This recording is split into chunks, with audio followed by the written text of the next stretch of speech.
Hello, I'm Dr. Daria Brzezinski, and you're watching What Wize Women Want, here on Charlottesville's public access television, Comcast Channel 13. Every week, we bring you panels of women to discuss topics that are of interest to us. Hopefully, this will help you make informed choices for yourself, your family, and your community. Ladies, we're 52% of the population, and the majority of the population has 85% of the purchasing power. Let's use that purchasing power for good. You can see us, the panel, and all the information about individual panelists on our website, whatwizewomenwant.com, and that's Wize with a Z. You can find out information about them, their backgrounds, as well as how to communicate with them before the program or after the program. Every week there are certain topics. You can find those topics also listed on our website under television programs. We hope that these programs will be of interest to you and help you make decisions in your own life. Today we're going to be talking about food for health. And we have some amazing women with us this week. To my right is Kathy Zentgraft. She is a teacher and cook at Greenie's. To her right is Susan Dunlap, a nutrition information specialist, and she can be found at Rebecca's. To her right is Robyn Coale, a registered dietitian at the Revolution Health Center. And to her right, last but not least, is Heather Esposito, who's an author, chef, food and wellness coach at Smart Sexy Living.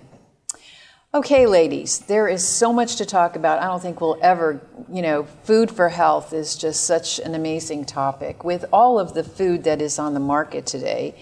And some of it I wouldn't even define as food. Let's talk about, tell us a little bit about what it is that you all do, just briefly. Heather, would you like to start? Sure. I help women and men, but mostly women, to figure out what works best for their body. Because I really believe that there's no one diet that's right for everyone. So for me to come in and say you need to eat this way may not be right for them. So I help people adjust to whatever dietary restrictions that they have.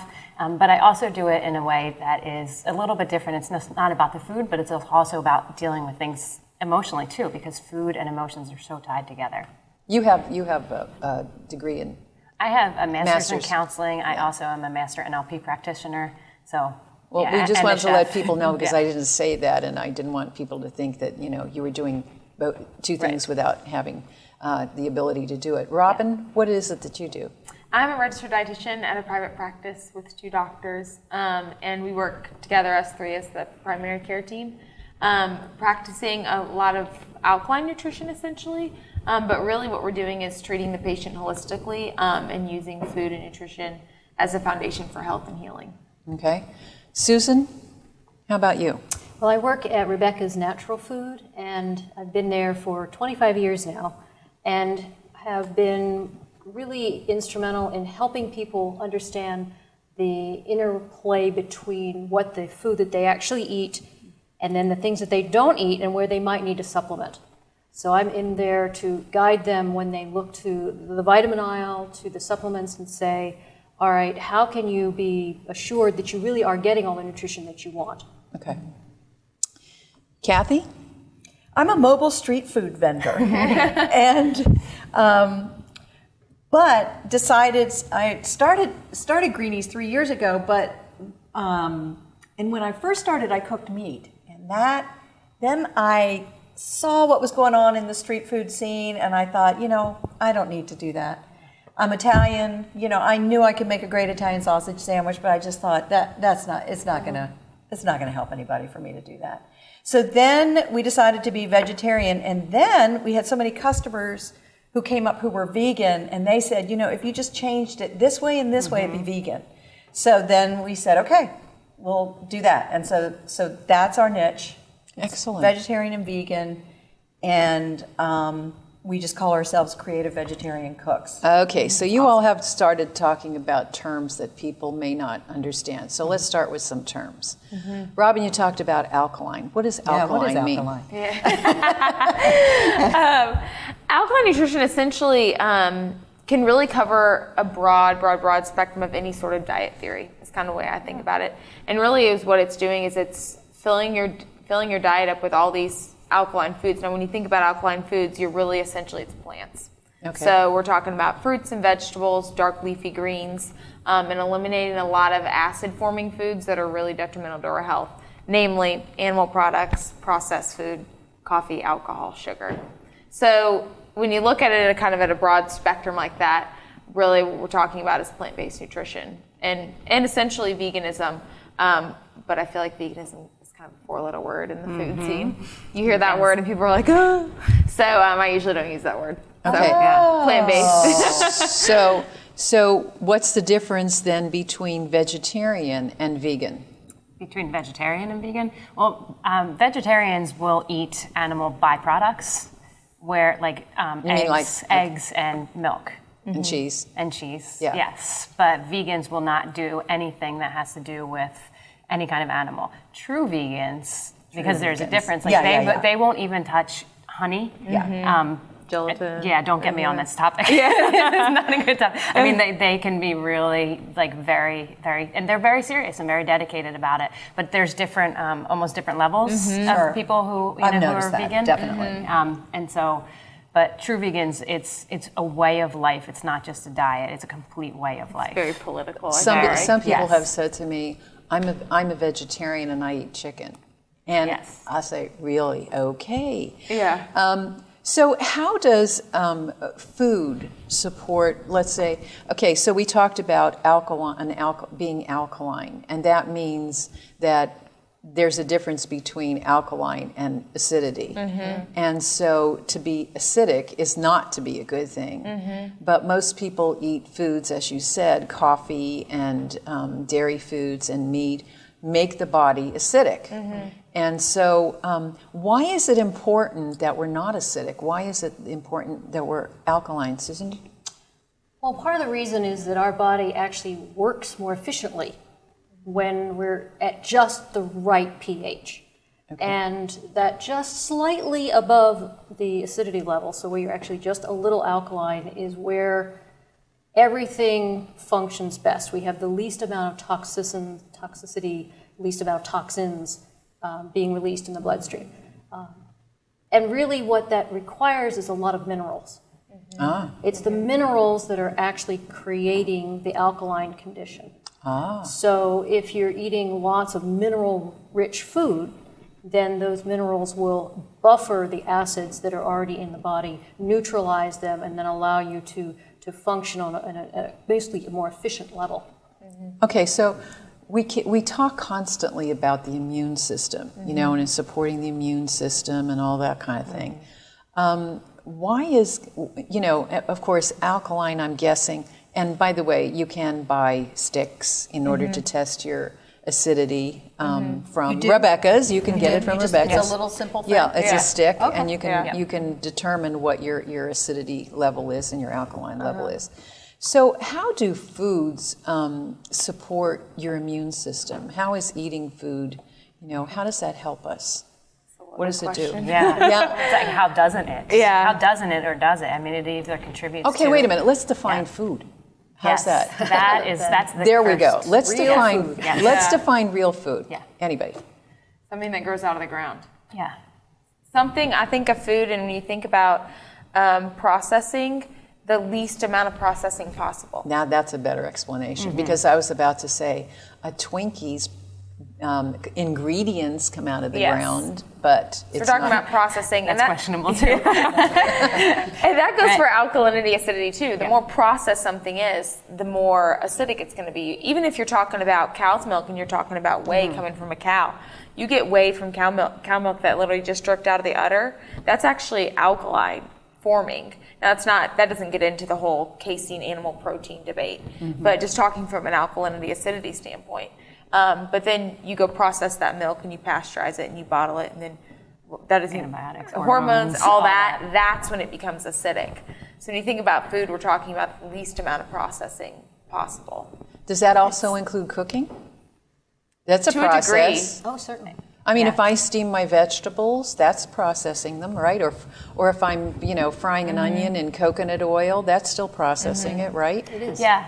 So am I supposed to eat raw foods all the time? It Is that- depends on who you ask. Yeah. I mean, and that's a whole other show that we could do, really, because you'll have some people who say you should only water saute your vegetables, other people who say that you should saute them in olive oil, and other people say, no, it's got to be coconut oil. So in every single way that we go about this, there's always going to be an argument for and against, either way. And that's where I come from, there really is no one right way for everybody, because you can't tell it like an Eskimo that they need to be eating vegetables all the time, because that's Right. not the way that their bodies function. But you Right. can't tell somebody like in the Caribbean, to go and eat whale blubber. It doesn't, it doesn't work. So whether it's cooked, the type of food, all those kind of things play into how your body is going to respond to it. I think at the end of the day, too, as without you can nitpick till the cows come home. Yeah. But at the end of the day, if you're looking at the Eskimos, or you're looking at people on Indian reservations or whatever, people that live off whale blubber have no disease whatsoever, and they're living off whale blubber. Which people who are eating tons of red meat and nuts and seeds, at the end of the day, it's all real, very not even processed food, and that's what we're getting at. Is that's kind of, I feel like, where real health starts, and then you can kind of nitpick everything else, just generally speaking, without, as a general term is. And I think that's the hard part is people just say, tell me exactly what to do. Right, and right. I was talking to a client today and she was like, well, what about this? Is this good to eat? And I was like, well, it depends. And it's an annoying answer to people, but it really depends, because what I could eat, and what you can eat are going to be two totally different things. Right. And so we read all this information and it's so broad in general. And so then we have this thinking that, oh, this is good for me, but it's not. Oh, now for we have them, totally no. confused our audience. Okay, And that's- because yeah. there is, so what you're all saying is there is no one size fits all for people. There's no one. Go ahead, sorry. Susan. No, I believe that, I think Michael Pollan said, eat what your great-great-grandmother ate. Because you can't even just go back one generation. We have to go back practically to the 1800s, to where you really talk about food where nothing was messed with. They didn't change the soil, they didn't change the processing. The food itself was as nature had made it. And that's where you're looking at so much right now, even of organic food, where the soil itself is so depleted that the minerals that we would normally be getting aren't there, even in organic. And so I find that we have to talk about, really from the ground up, literally saying, okay, what do we need to start with to truly get good nutrition? But I think we also have to talk about how much all this costs. So one of the things that Keith is one of my former students from Charlottesville High School who now works with me, and he's a vegetarian too. And one of the things I always say to Keith is, remember, our competition is McDonald's. And they can eat at McDonald's for $1. Yeah. So I try to keep it really close to the ground, right? So it's coming out of the ground. And then I try to keep it cheap. So we have this vegan barbecue that we were doing, and it comes out of a can, which I'm not happy about, but it comes out of a can. So then I bake it, put some barbecue sauce on it, and it tastes great. And I had the price too high. And I had it on a piece of bread that I was really unhappy with. And so I put it on a little tiny tortilla that I got from Aquiles, Mexico, and some slaw, and then a little bit of barbecue, and for $3, somebody can eat. Yeah. Well, I think you bring up a really great point. There's so many. We're so disconnected from our food sources. We don't understand what it costs to actually raise the food, and it's so cheap. But they don't understand that what they're getting, one, isn't food. Two, most of it is subsidized by the government, and it really, you end up paying more seeing a doctor in an illness and disease than paying it up front in the actual food. Exactly. And when I opened a bakery, a specialty bakery, and when I did that, I was living below the poverty line, without a doubt. I never once ate crap. I never had to. It wasn't like, and I understand that I'm educated. I went to culinary school. I understand that that's a little bit easier for me. Sure. But at the end of the day, I was able to do it in a way that, like, living below poverty line, still was eating vegetables. I eat gluten-free, so, but I wasn't eating gluten-free processed crap. I was eating, rice and right, yeah. right. And so I think that, gosh, there's so many things with that, and I think it's the mindset shift of it's really not that expensive. It's just about being educated. You know what goes into making the food. I do. The cost of food, all that kind of stuff. It's really. That's why you really have to keep it simple. Like the simpler your Exactly. ingredients, then the less expensive. And if and you just want to eat as close to the ground as possible. is the way And look at it. I think Heather has a point, in terms of we are not a culture of prevention thinkers. No, not and at all. so they look at the price of food and they say, wow, this is way too expensive. But the reality is, if you purchase and eat this way and have this kind of lifestyle, then, down the road, you're like the rest of us who are healthy, you're not going to have the expense you have with medical bills and everything else because you've been preventive oriented by eating the right foods, feeding your children the right foods.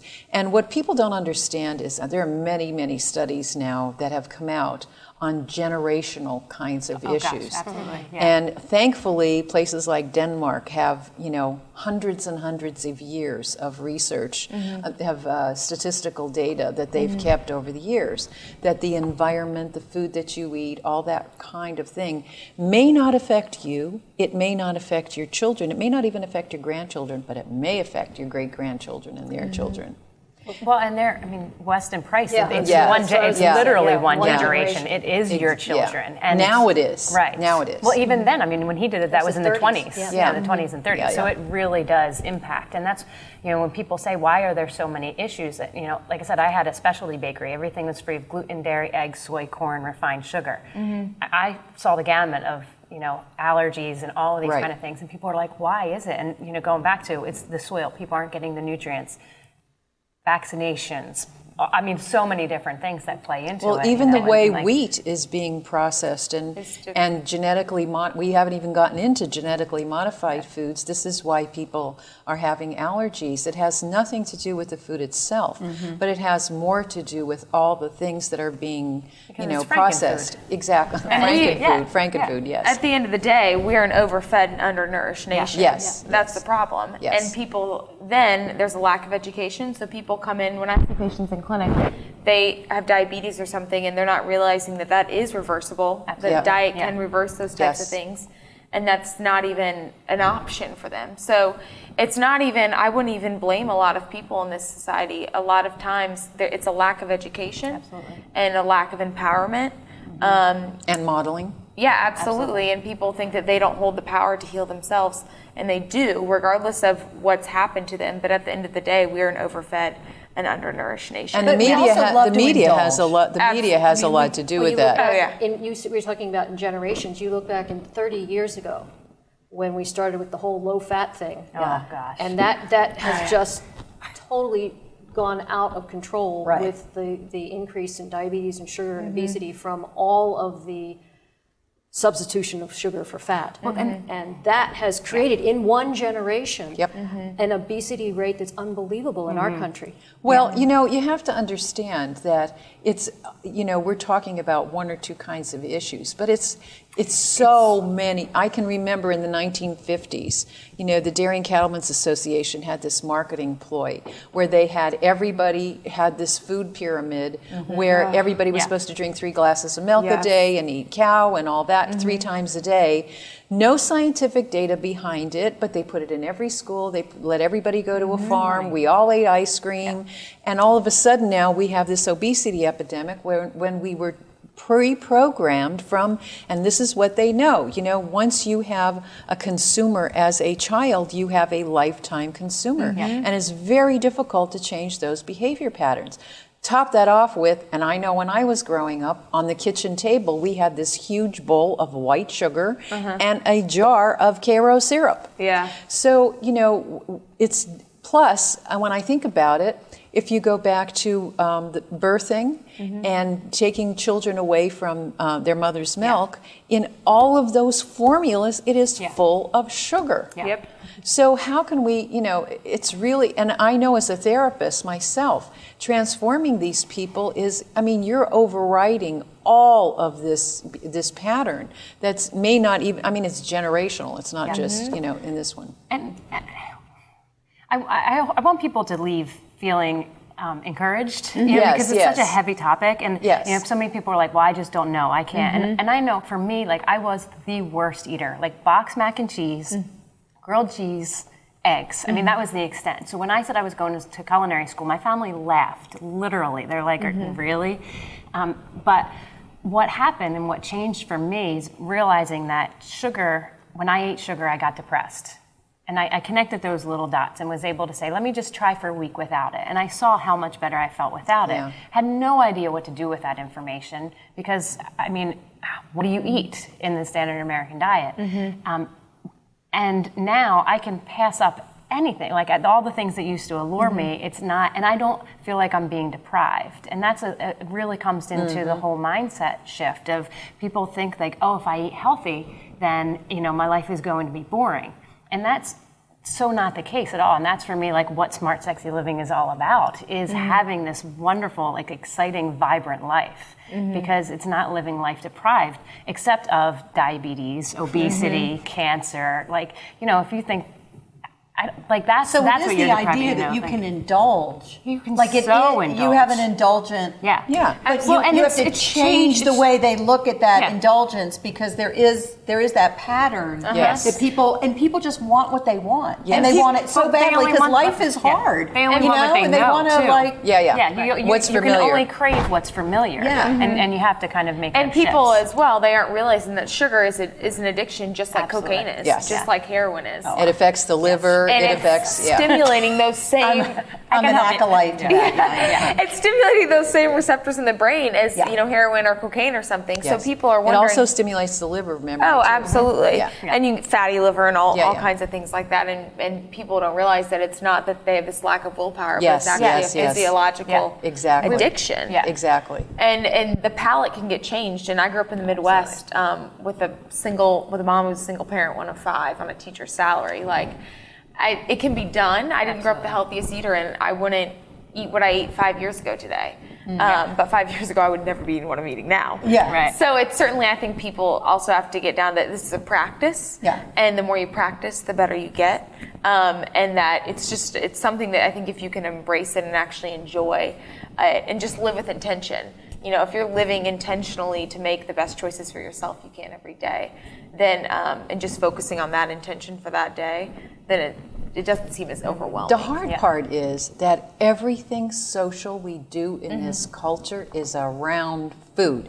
You go to a football game, a baseball game, a birthday party, a social event, a business event. Anything you go to is around food, and it's never virtually healthy kinds of food, and many times masked. I was appalled to find out. I noticed when I took my children to when it was before I knew all this, that as soon as they started eating the rice, they were wound up like crazy. And I thought, wow, rice doesn't really do this to my. And I asked the chef. I said, hello, what do you put in the rice when you cook it? I thought it was only water. He was putting sugar in. Oh, seriously? Yes. I grew up eating white sugar on white rice. Really? I have never heard that. Every restaurant, I was told by some Japanese chefs that they put white sugar. That's the way they were trained to put white sugar in flour. So in white rice, and so people don't. Everybody thinks they're eating healthy foods when in fact they have no idea what's being used and masked in it. So and going back to like getting in touch with things, I've worked in restaurants for many, many years, and so many people get really freaked out at like, oh, there's a hair in my food or something, and I'm like, oh, go spend an hour in a kitchen and see what goes on, and see really what's in your food. And once you start getting more connected to that, it's really, I think, helping people to have a vision that's bigger than themselves. You go to these events and it's like, oh, well, there's only this food and this food and this food. Well, that's great, but like I know who I want to be, and so eating that stuff isn't a part of who I want to be. And I still go to the events and have a great time. I make sure that I eat before I go. I'll bring something if I need to, because like I said, for me, not eating gluten, dairy, and refined sugar, that's the whole standard American diet right there. Exactly. You know? So, I don't make a big deal out of it at all, but I just make sure that there's something there. And once again, it's really mindset, because I know so many people who are like, oh, I can't eat those things, my life sucks. And I'm like, no, you just have to learn how to adjust for it. And you bring other things. And the thing is, when you bring healthier foods, people, there are some people who are like, ugh, what's that? But generally, we are a culture who does want to be healthier, and people who want that. And as you bring that, people do get excited about it. The tough part for like people who work is that, because I remember when I was teaching high school English at Charlottesville High School, I had 3 kids, and they were athletes, and so I would come home from work, and then I had time to make dinner, and then they would come home and they would eat. But for a lot of people, that's not the way their lives work. And I grew up with a mother who cooked from scratch. Right. And I always cooked from scratch even before I, started Greenies. But I don't think a lot of people know how to cook from scratch. No. Unfortunately, they don't. I really don't. And so that's part of the education process too. Is, you start with a sweet potato. You don't start with a box of something. And I think a lot of it comes down to too, how are we educating professionals like us? I come from a field where there is a bad rap around a lot of registered dietitians. I'm totally aware of that.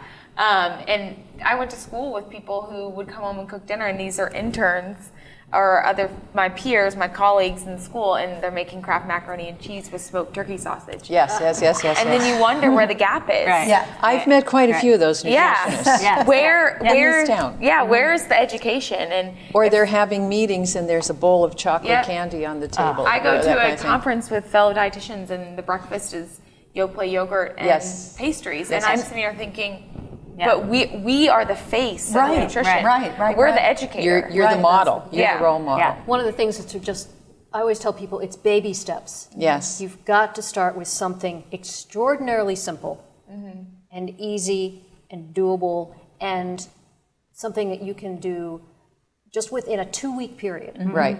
And it may just be adding in 2 more cups of water per day. And it may be adding in 1 green that you've never ever heard of before, like arugula. Like, what's that? Or a green that you've heard of before, but you've just never really gotten around to utilizing. Right. Let's not do spinach this time. Let's try Swiss chard. Yes. Something small.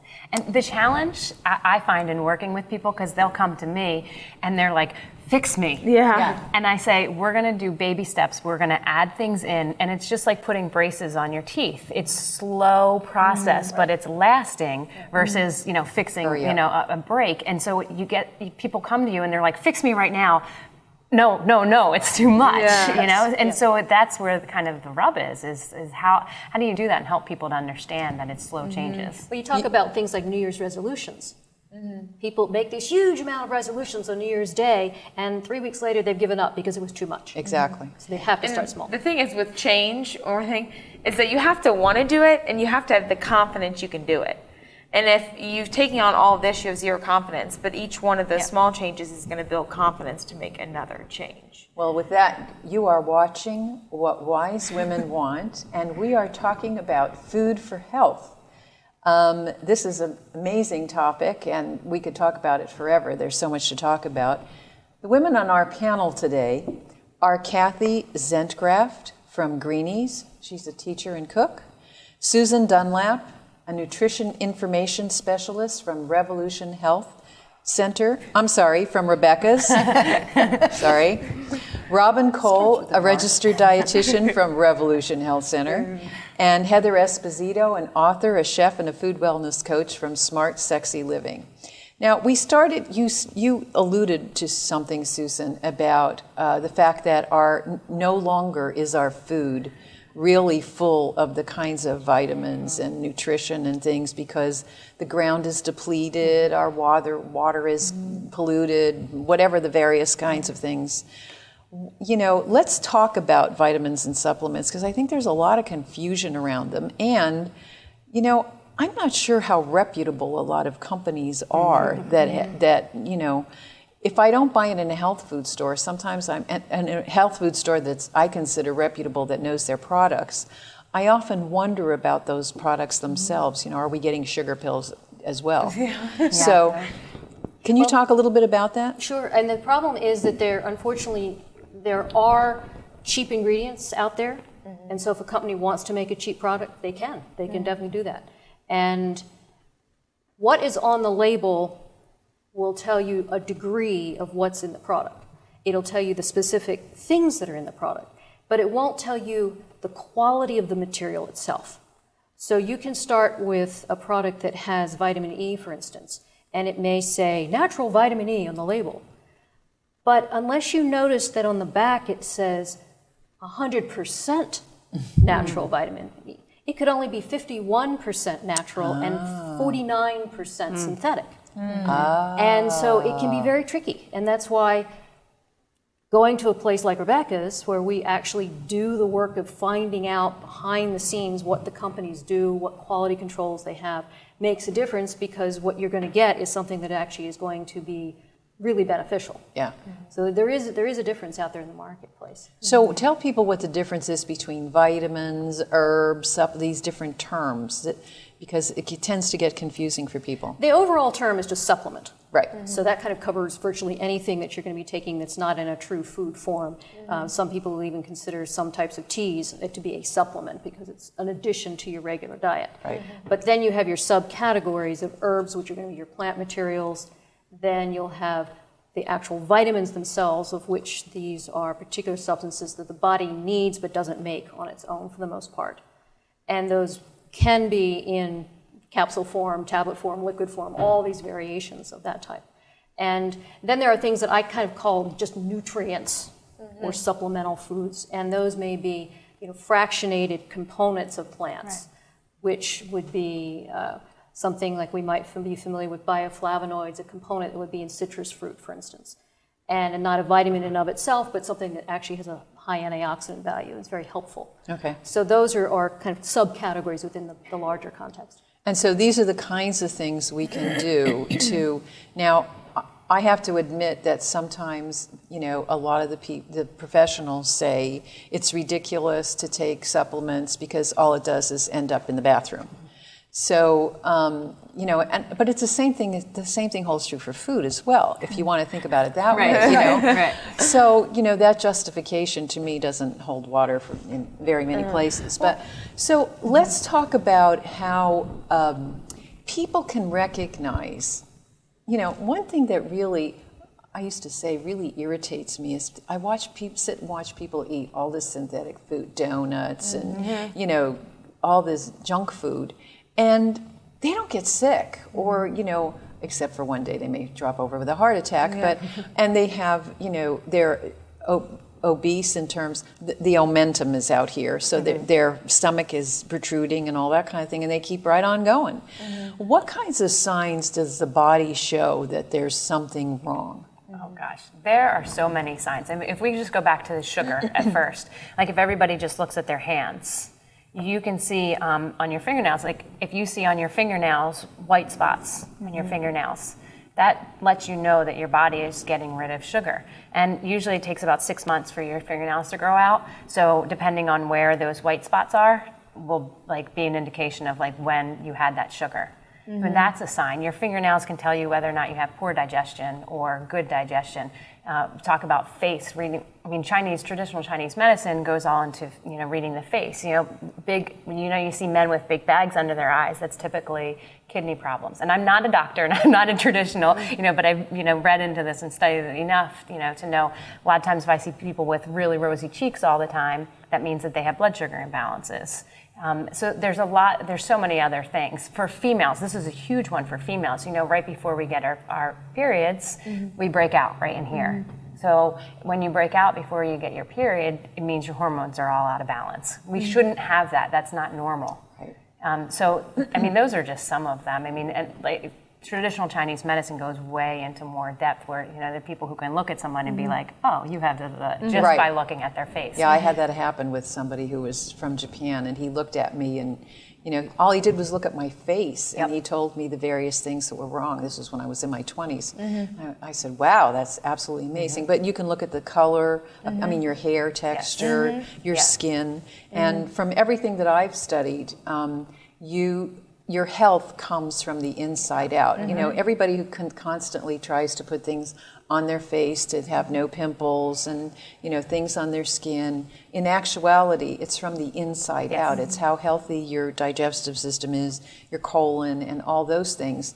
I think it's the skin, and correct me if I'm wrong, is kind of the last place where the body is saying, hello, wake up, there's something wrong going on here. If you think about it, the skin, that's the largest organ in our body, but that's how the body's getting rid of toxins. It's, everything that's going on inside is manifested on your skin. Right. And then, any sort of digestive health, IBS or any sort of digestive issue is like normal now. Everyone has IBS.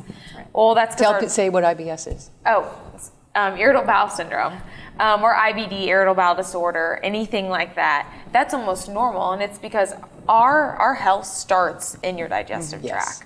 I mean, there's more bacteria and cells there than there is anywhere else. It's huge. It's an entire biome. And so if that's not healthy, which that's going to be just as healthy as the stuff you're putting in it, then your whole body is kind of trashed. So that's where I know where I practice and the doctors I work with practice is starting with the digestive system and getting that healthy. And that's the first place. And you talk about your body giving signs. There are some people whose constitutions are really strong and their body doesn't give them any sign at all. So it can sometimes be a little, you look at somebody who looks perfectly healthy and they literally just fall over.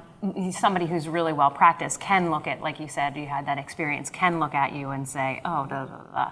We have such a normal standard of, having the protruded belly, having the pale, not full of life kind of skin. Chalky skin, that it's we almost don't know what healthy looks like. Yeah. I was thinking that really so many people think what is normal is healthy. Right. And the norm is no longer health. Exactly. No.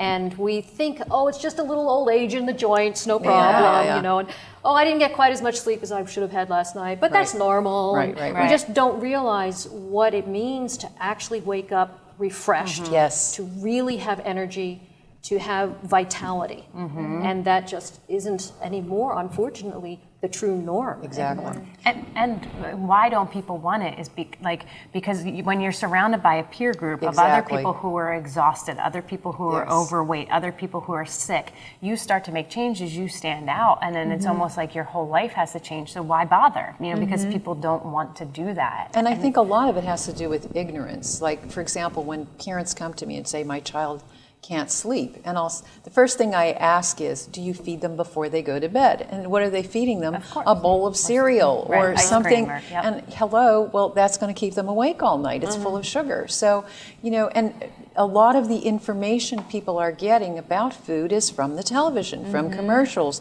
And these are the I know we could go a whole, that's a whole another, and what the marketing and advertising people recognize is that if you repeat something over and over and over and over again, you believe it. Whether or not it's true, you begin to believe it. And so we are in a culture now that watches a tremendous amount of television. If not, you're watching it on your computer or whatever, and you're seeing all these commercials that are feeding all this kinds of information, which is, goes into your brain, and, this becomes, because it's repetitious, it becomes a belief system that you think, well, everybody is doing it, so therefore it's right and correct. And I don't want to be like everyone. Yeah, everyone is doing it, and everyone generally is overweight and has diabetes. I don't want to be like everyone. Exactly. But that's the hard part is most people don't want to stand out. And But see, now you were talking about a cultural issue because everybody wants to belong. Yeah. And because they have this separation anxiety, and so in order to belong, you have to do what everybody else is doing. That's correct. So, we're kind of having all these tricky various interrelationships. And food is often, here's the term, comfort food. You know, we use it to, if we're depressed, if we're sad, if we're tired, we go to chocolate or coffee. You know, everybody goes, and you know, my thing in a lot of my practice is oral fixations.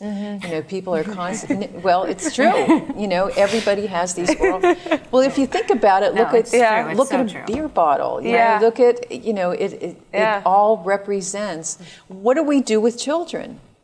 We stick a pacifier in their mouth. You know, instead of allowing them to speak or to, you know, babble or whatever, we're sticking something in their mouth all the time, and we're programming them to, anytime something is wrong, to put something in their mouth. And so the next thing is, as you get older, it's food. And then it creates all these behavior patterns that by the time they get to be adults have to be unraveled, you know, over time. I also think that a lot of what we do is just habitual. Yes. And that's what I used to say to my students. I would say, you know, it's just habitual.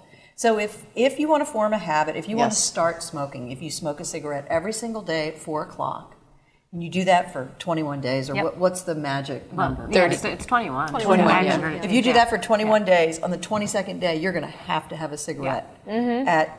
But on, you know, conversely, if you decide to quit, then what do you have to do to quit? Well, you have to please yourself in some similar way. Right. You have to replace that thing that you're taking away with something that is pleasurable to you, because that's why you have the habit. In some way, it is pleasurable to you, right? Sucking the pacifier or whatever we do, eating macaroni and cheese versus eating something that, you know, is actually going to nourish you.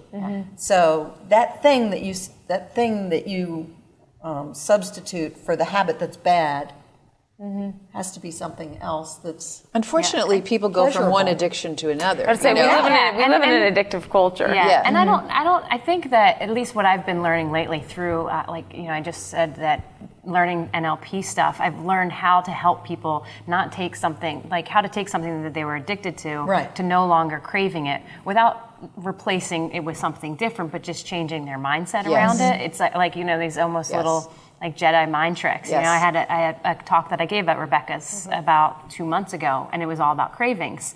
And I had them do this exercise, and at the end, you know, it was like, how do you feel about that food that you once craved? And they're like, no, not at all. And I followed up, you know, with the people who were there. And I'm like, you know, I know you said bread was your thing. Like, how is that for you now? And they're like, nah, don't really want it.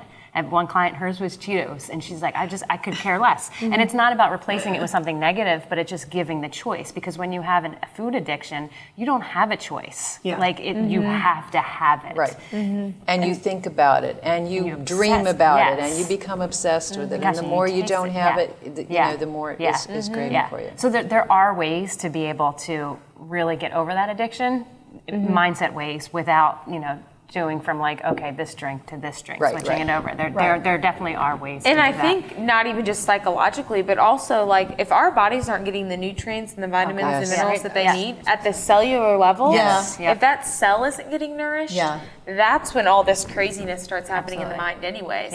So, you know, yes, the piece is psychological, but a lot of it is if you start really eating nutrient-rich food, like really eating nutrient-dense foods, dark leafy greens, all these other things, all those biological, like the tropical storm going on up here, like subsides. Right. But that's funny because my husband, who grows a lot of the greens that I use, but I go through so many root vegetables and stuff like that. He can't keep up with that. But we got to be farmers for a little while, and so we learned a lot. He learned a lot about. Plus, he has a degree in exercise physiology, so he had all that medical stuff. So last summer, he kept saying to me, I want to grow a tomato that is so nutrient dense that people only need to have 2 slices. And they'll be full. Did you Love it. There's your task. Did you do it? Did he do it? Because you think about he's still on it. He's still on it because it's all about the soil. But think how many problems would be solved if we all really started actually nourishing. Think of how much less you have to eat. Well, and that's because you'd be full. Well, let's talk that's about where it goes to the money. one of the issues people are always talking about, and I've heard nutritionists talk about this. we may as well talk about it because it comes up constantly as food combining. Is there a real necessity to worry about the combinations of, I've heard only eat fruits separately, don't combine your meat with your carbohydrates, Is that really true? The digestive system really works that way? I don't know if we'll have the same Robyn, same go ahead. points, Go ahead, Robyn. But what I think about food combining is a lot of our liver and pancreas makes 3 different enzymes to digest carbohydrates, fats, and proteins. So the body isn't like, oh, that's there, so I'm only going to secrete this one little enzyme right now. So I don't think that there is no scientific conclusive data to say food combining is true. Now, I do think that people might feel better when they do food combining because they're making healthier choices. Okay. And then B, a lot of times what's wrong with the food combining and why it helps people is because it's the grain that's really the problem. So, I mean, grains are kind of a whole different field of things, but really the grains that we're producing from wheat and all these other things, that causes gas and bloating regardless. But there's nothing conclusive about food combining at all. Yeah. No, yeah, and I would totally agree. I mean, I've had people say to me, you should only eat your fruit alone. Oh, really? I'm hypoglycemic. I eat fruit. I'm going to punch you in the face. I need to have protein with my food. I think when we talk about food combining, I'm guessing that you would agree, but, having fat, fiber, and protein in your meal, that's the best kind of food combining. Cohesive, yes. Yeah. Fat, fiber, and protein. Right. That slows down that blood sugar response. Yeah. And it allows you to keep the system from just skyrocketing and going into a blood sugar shock. Because if you wake up in the morning and your body's already a little hypoglycemic from the nighttime, just from the nighttime fast, and you say, I'm going to eat a ton of fruit salad. Oh, gosh. How are you even going to think in the morning in a meeting? Yeah. Right. Or something like that. People who just want to eat that because it's going to ferment in your stomach. Well, a lot of people eat fruit for breakfast because they're told that that's what you should be eating to get your body going and generated for the morning, or caffeine, coffee. But I would pair it with, complex carbohydrates and some fat. What's what? So even if Complex you decided carbohydrate? that you were going to eat, a hot quinoa cereal, like cooking quinoa and non-dairy milk, almond milk, coconut milk, and then adding in, walnuts and berries or something to it. Not eating fruit by itself per se. Yeah. But a lot of times too, food combining, when people think food combining is working, it's because they're not eating processed food, and that's what's stopping up the digestive tract. And so when you start eating clean mainly a plant-based diet, that's moving through the GI tract at a quick rate. So there's nothing sitting in your GI tract just waiting fermenting. to get. Yes. Okay, let's talk about organic and non-organic food, because is there really, obviously we're going to get into the price again with organic and non-organic food, but there is so much GMO going, genetically modified organisms. The food is corn is no longer, of course, corn is a hybrid from thousands of years ago. We keep forgetting that. But, rice is no longer the rice of 2 generations ago. Wheat is no longer the wheat of a couple of generations ago. It's been transformed in hybrids so much that it's no longer the kind of natural grain that it used to be. So, how do we guide people and that's what's causing the gas and everything else in people, that these are not real kinds of, grains anymore. And we won't even get into corn because that's a whole other ballgame. That's one show. That's one entire show, exactly. And people don't realize that there's corn in every single processed food they eat now, which is, of course, sugar, which is an addiction. You can call it corn syrup, you can call it whatever you want to call it. Maybe good for your gas tank, but it's not really good for your stomach and digestive system. So for the last few minutes of the program, could we please talk about grains and how they've changed so that people understand, why it is that they might be getting gas from rice because they think they're eating brown rice and it must be really good, or whole wheat. Anybody want to talk about that? I think the issue comes down to really just getting back to, again, the least amount of processing. How do you know that? Exactly. So I would look for an organic. You kind of have to do a little bit of research to find out if it's GMO or not. There's some great apps if you have a smartphone that can do that for you by scanning barcodes and stuff at the store. But really coming back to, an unprocessed grain, things like wild rice, things like buckwheat. Also grains that aren't mass-produced. So rice is a mass-produced grain. Corn is a mass-produced grain. Wheat is too. But is buckwheat? No. Spelt? No. things like that aren't being mass produced yet, so they haven't been tampered with. Same thing goes for wheat. I mean, wheat 200 years ago didn't cause the problems it does now. Right. It was completely different grain then. Right. Now it's been so jacked with that it's entirely different. So it's not necessarily wheat per se that's the issue. Not everyone was born with a gluten problem. Right. But the gluten in our food system has trashed our cells and trashed our digestive systems.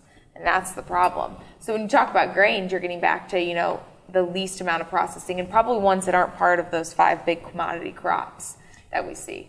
One of the things too is that it's not only the grain itself, of course, going back to the traditional grains is a great idea, but also the way that you cook them. Yes. Or in the case of many grains, soaking them or sprouting them will make a huge difference in the digestibility of that grain. So one of the things that I talk to people about, for instance, is oatmeal. And oatmeal, rolled oats, pretty minimal processing. You could do that in your kitchen if you had to. Right. Right. But the thing that really makes a difference is soaking it overnight. Right. And then when it's ready to cook in the morning, it only takes 5 minutes instead of 15 to 20. So there you've got your speed, something that a family can do easily. And secondly, that process overnight has released a lot of the toxins, made it a lot easier to digest, and you now have something that is more nourishing for you. And you haven't done anything except to soak it overnight. Exactly. Well, and I think that you bring up a good point that I think is worth touching on is that everything we want with food is speed. One of the biggest problems with digestion is that we don't actually chew our food. And our digestion begins in our mouth. And so we literally, I've gone out, people, and I just watch how, and it's usually 3, maybe if you're lucky, 5 bites that people take. And, whether it's with carbs, protein, any of those kind of things, our food should go down as liquid. And what we do is we sit in front of the TV, or we, and I'm guilty of this, like I eat when I'm driving, or, rushing around. And so we're not giving our bodies time to actually do what it's supposed to do, which is digest, because it's like, wait, I'm watching TV, I'm watching traffic, I'm checking my iPhone, like our bodies get so confused of what am I supposed to do? So then our bodies can't absorb everything that we need to. So we can be eating the cleanest food in the world, Yes. but how we're eating can completely impact how we're going to digest the food. And so taking the time to actually chew your food and let it go down as liquid, that is going to help the absorption of it so much better. As well as preparation of it, as you were saying earlier. I remember in a certain Japanese kitchen, everybody in the kitchen had to be very quiet and very balanced and all that, absolutely. because they believed that the energy of cooking also went into the food as well. They had, many of the older cultures have all these belief systems around food that we don't even think about anymore, much less, as you said, we're so in a hurry about doing everything that it's virtually impossible, and which is why we have to take all these different products in order to be able to digest our food. So I want to remind people that you have been watching What Wize Women Want, and our conversation today has been about food for health. And I'm going to go around the table again, so if you want to find out more information from our website, you remember who the people are that have been speaking today. And to my right is Kathy Zentgraft, who is a teacher and cook at Greenie's, and Susan Dunlap, she's a nutrition information specialist at Rebecca's, Robyn Coale, a registered dietitian at Revolution Health Center, and Heather Esposito, author and chef, food and wellness coach for Smart Sexy Living. So in our last few minutes here, we just want to kind of wrap up. And again, this is a huge topic, and we could spend a whole day just on corn or about sugar, because there's so many ramifications of the Western diet.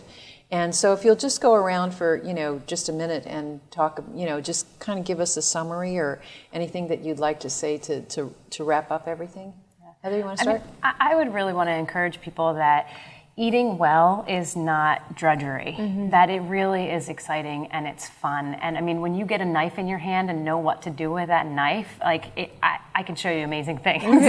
Not in a weird way, but it is really fun to be able to wake up and have energy that is sustainable all throughout the day. You get to 4 o'clock and you're like, I'm not exhausted. To be able to have moods that are stable. Like, it's not as dreadful and dreary as people think that it is. Robyn? I would say that if there's anything that someone can start to do is just to add more plants to their diet. So if all you think about is things you're going to add, don't think about anything you're going to take away. Yeah. And if you just begin to add more vegetables, dark leafy greens, and nutrient-dense foods to your diet, just add in, that leaves a lot less room for anything And you can else. eat those all day long. Yep. And for me, I find that food comes first, absolutely. But if you're A, not eating perfectly, or you already have some health challenges, there's a lot that supplementation can do to assist you that can actually make things a lot easier as you go through that transition to a better diet. Yeah. Okay. I just think back when I was cooking for my family and our children were at home, and I think about moms and dads who are cooking for their families and how so much is addressed in the kitchen. Yes. And how to get your kids in there and make them part of what you're doing and make them great food and let them see how the whole process happens so that they don't get to be, 30, 40, 50 years old and unhappy. Well, thank you, ladies, so much. I mean, this was so amazingly informative, and I hope you learned an awful lot. You can go to our website, www.whatwisewomenwant.com, to find out more information about the ladies that have been here on our panel. Next week, we'll be talking about what is it about women and money. And we will be having 4 women on who are bankers and money managers to talk about women and money issues this time.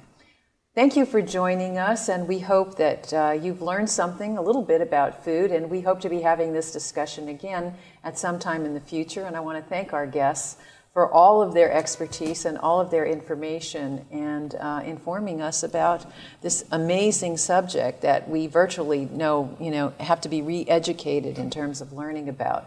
And thank you for joining us. Have a wonderful evening and join us again next week. Thank you very much.